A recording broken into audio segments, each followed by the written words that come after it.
agora a gente vai falar um pouquinho sobre a questão do estudante com deficiência visual. Eu sou Marisa Sakaloski, dando continuidade aos nossos vídeos. A gente tem lá, eu tenho um estudante ou uma estudante com deficiência visual. E agora?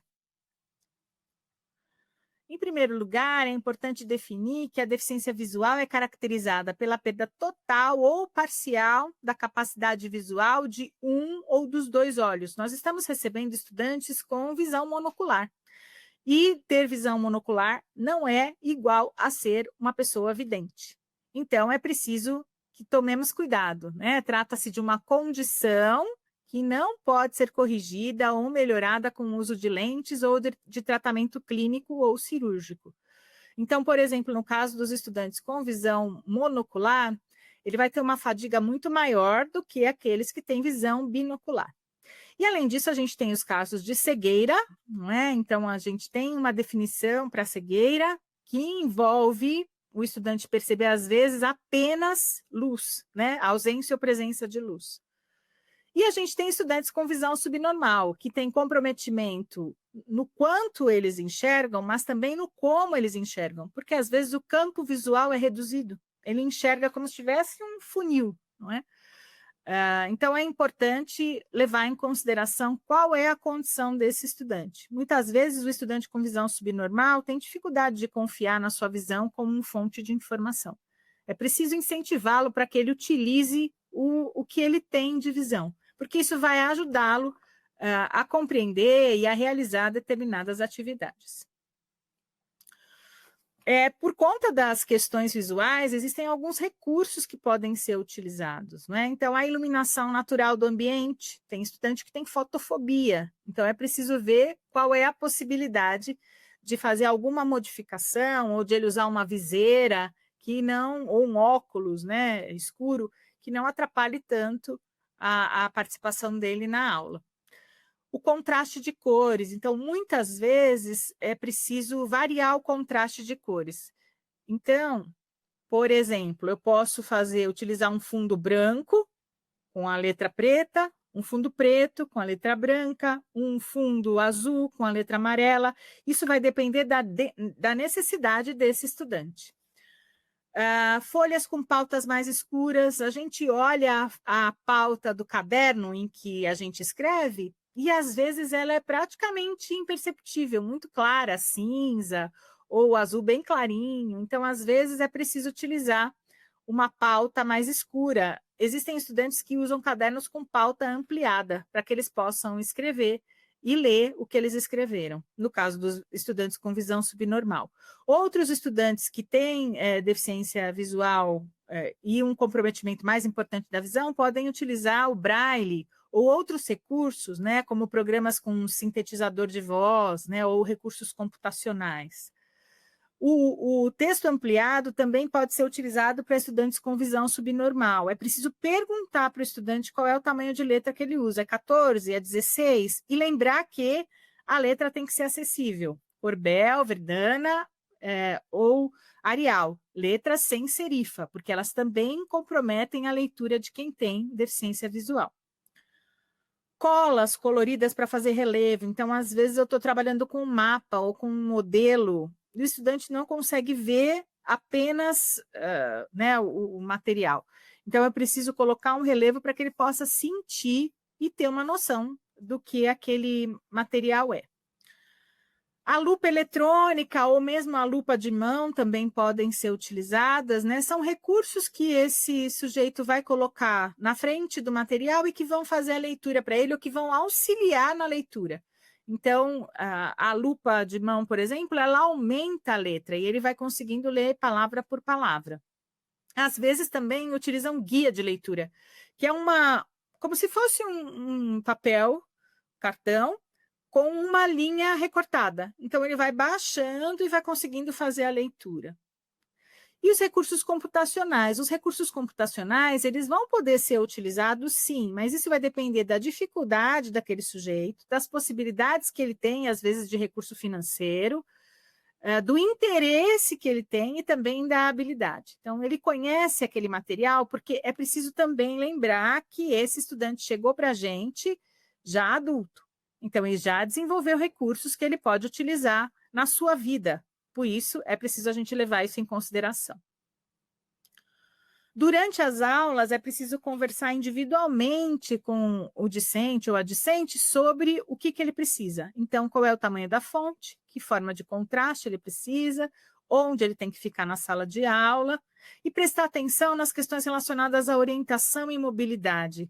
Quando eu quero que meu estudante mude de lugar, por exemplo, eu quero convidá-lo para ir à frente, eu dou o meu cotovelo para ele pegar, eu não pego nele. Eu dou meu cotovelo, levo ele até a frente, coloco a mão dele na cadeira em que ele vai sentar, para que ele não caia, não é? Então, eu utilizo recursos de orientação e mobilidade que podem ser consultados na internet. Basta você procurar sobre orientação e mobilidade, existem vários manuais que vão te ajudar a não fazer nenhuma... não tomar nenhuma posição ou fazer alguma coisa que não seja adequado para aquele estudante. Mas, normalmente, eles nos orientam. Né? Eles falam, deixa que eu pego no seu cotovelo. Cuidado também no deslocamento com mochilas de estudantes que ficam no meio do caminho, com obstáculos, não é? Então, proteção superior, proteção inferior. Eu vou dizendo para o estudante onde que ele está, o que tem à frente, né? Se tem escada, então é importante a gente saber se ele conhece, está conhecendo aquele ambiente, né? Se ele já sabe quais são os obstáculos que ele vai encontrar e se ele conhece todo aquele espaço da universidade. Audiodescreva. A audiodescrição é um recurso essencial para que o estudante compreenda aquilo que está sendo trabalhado em aula. É importante você utilizar alguns roteiros. No livrinho sobre deficiência visual que está no portal de acessibilidade, tem alguns sites que fornecem estratégias para você fazer a sua melhor audiodescrição e para fazer a descrição dos seus slides, por exemplo, né? Então, é importante você levar em consideração esses aspectos que estão aí. Então, o que ou quem, né? Então, o sujeito, o objeto, a cena a ser descrita, onde. Então, onde que o sujeito está? Onde que o objeto está? Como é que é a cena? Como? E aí a gente usa adjetivos grande, pequeno, longe, perto, né? Faz o quê? Faz como? Então, vou descrever a ação utilizando os diferentes verbos. E quando? Utilizar advérbios. Primeiro ele fez isso, depois ele fez aquilo, né? Então, é importante eu fazer essa caracterização toda para que ele consiga ter uma noção da cena. E se eu estou usando o slide e a imagem é importante para que o estudante ou a estudante compreendam a informação, eu vou fazer a descrição da imagem. Não é? Mesmo que eu diga no começo, olha, eu estou usando o slide cinza escrito em preto. Embaixo, no meu caso aqui, tem uma caixa de texto que está falando sobre audiodescrição. E do lado direito tem o logo da Praepa e dos 30 anos da Unifesp. Importante eu dizer isso. Se eu disse isso, eu vou dizer, olha, meus slides todos vão seguir neste mesmo padrão. Acabou. Né? E aí eu vou falando sobre o que está acontecendo.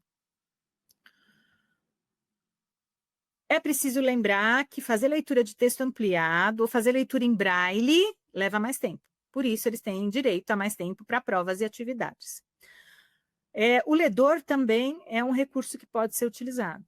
Então, ele é o profissional, ledor e escriba, é o profissional que vai fazer a leitura e que vai escrever para ele, no caso de eu fazer uma prova escrita. Mas eu posso utilizar provas orais e posso utilizar provas com texto ampliado quando é estudante com visão subnormal e, eventualmente, também fazer provas em braille ou utilizando o computador. Depende de qual é a necessidade desse sujeito. Se eu for fazer uma prova em braille, eu vou precisar da prova em braille digitada, né? Então, às vezes, esse recurso não está disponível, então eu preciso utilizar outros que estejam.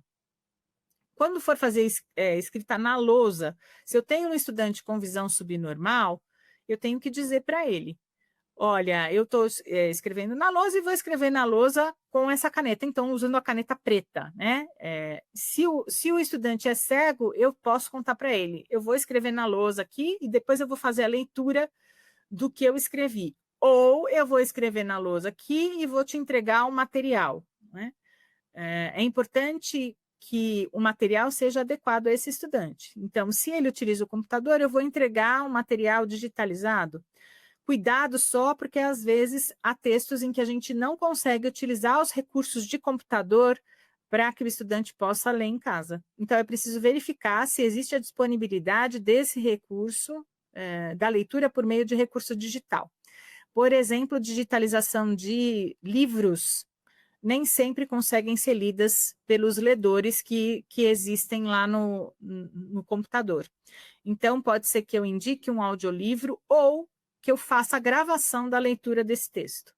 Ou possa pedir para um colega fazer a leitura em voz alta e gravar e passar para o estudante. São recursos que a gente pode utilizar e que estão disponíveis. É importante lembrar que quando a gente fala de educação inclusiva, eu não estou falando só do estudante com deficiência, eu estou falando da formação de todas e todos os estudantes, para que a gente possa ter uma sociedade melhor. Então, se eu puder lançar a mão de outros colegas, né, de outros estudantes, para que essa tarefa seja feita, tanto melhor. O material adaptado. Né? Então, às vezes, sei lá, o estudante é cego e está estudando geografia. Então, eu preciso fazer mapas adaptados, né? Com a cola, colando barbante, utilizando um globo. Existe globo tátil, né? Existe mapa mundi tátil. Existem vários recursos já prontos que podem ser adquiridos. Mas, se eu vou construir um material, é preciso que eu garanta a fidelidade desse material. Então, eu preciso ver o modelo e que esse material seja fidedigno. Além disso, o material precisa ser agradável ao tato. Né? Ele vai pôr a mão no material. Então, tem que ser uma coisa agradável. Não vou colocar palha de aço. Né? Vou colocar vários tipos de material, papel camurça, um papel mais liso, algodão, barbante, cola, coisas que ele possa sentir e perceber as diferenças. A estimulação visual também é importante. Então, se eu tenho um estudante com visão subnormal, ele pode ver. Então, se tiver contraste, vai ser bom para que ajude esse estudante a utilizar o material. As limitações visuais decorrentes da falta de visão não devem ser ignoradas ou negligenciadas. Então, é preciso, quando a gente planeja um material adaptado, validar esse material. Né? Então, faço o material e mostro lá para o aluno. O que você achou? Ah, não está bom. O que você acha que pode melhorar? Isso, isso, isso. Né? Então, é importante a gente levar em consideração o usuário. Afinal, o material é para ele. Né? E aí a gente sabe, então, que os ajustes garantem acessibilidade e equidade na participação, resultando em permanência e no sentimento de pertencimento. Lembramos que faz parte do nosso fazer docente, do nosso fazer profissional, possibilitar a aprendizagem e a permanência de todos e todas os estudantes. Bom trabalho e obrigada. Até mais.